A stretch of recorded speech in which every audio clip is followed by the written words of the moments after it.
Hi there, my name's Grace Gladys Famario and welcome to A Moment of Grace.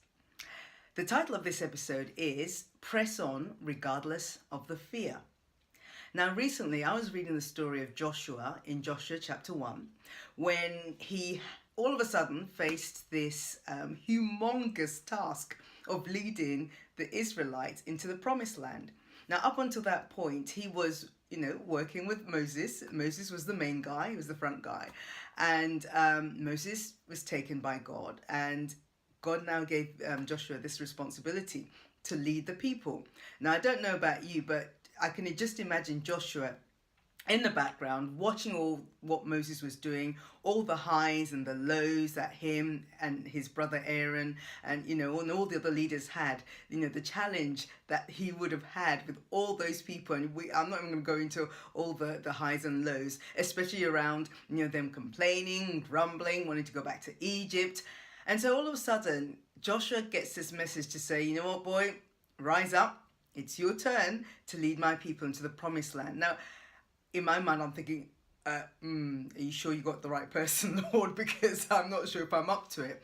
And sometimes when we are faced with opportunities or situations in our lives where it seems so big, so humongous, sometimes we could be thinking, I'm not sure if I'm the right person cut out for this. But when I look through that scripture again, I noticed that there were quite a few occasions where God kept telling him to say, be strong, be courageous. Sometimes he'll say, be strong and be very courageous.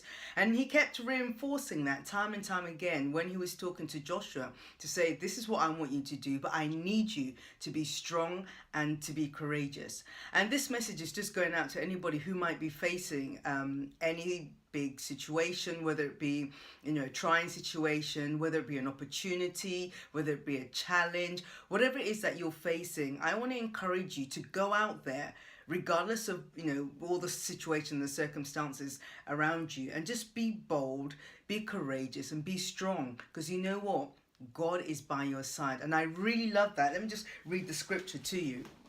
In this is New Living Translation, verse 9 says, I command you. This is God talking to Joshua, by the way. I command you in Joshua 1:9. He says, I command you, be strong and courageous. Do not be afraid or discouraged, for the Lord your God is with you wherever you go. And that's a message of encouragement to somebody today. Be bold, be courageous, be strong, and do not be discouraged, because guess what? The Lord, your God, is with you wherever you go. He's never going to leave you nor forsake you. He's right with you, right in the midst of whatever it is, the goods, the bads, the uglies, whatever it is. So like Joshua, gird up your loins, go out there knowing fully well that God has got your back. So there's no need for fear, no need for discouragement. Instead, gain strength in his presence. Don't be discouraged. Don't be afraid, because he's got your back and he's with you wherever you go. Take care. God bless. And I'll see you at the next episode of A Moment of Grace. Bye.